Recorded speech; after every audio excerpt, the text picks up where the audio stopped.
На скамье подсудимых 25-летний Альберт Абдулин. Как установило следствие, 21 января этого года молодой человек опубликовал в соцсетях текст с призывом к массовым беспорядкам, что потом подтвердила лингвистическая и психологическая экспертиза. Было возбуждено уголовное дело по 212 статье Уголовного кодекса.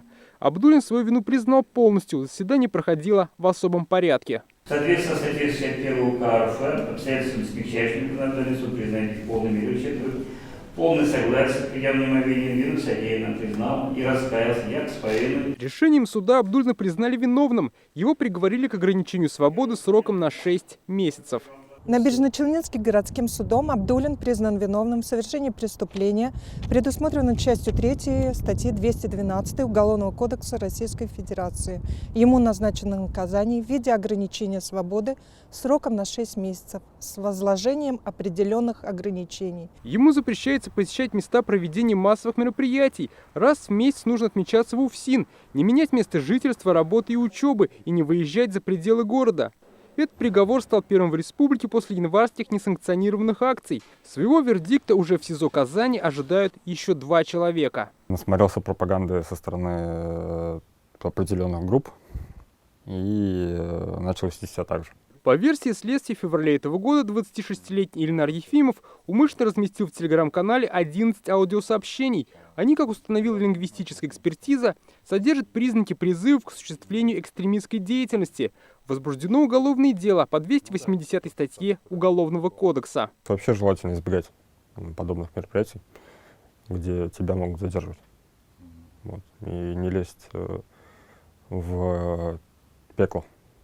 То есть это устроено организаторами, которые на самом деле находятся за границей. Людей просто используют как пушечное мясо.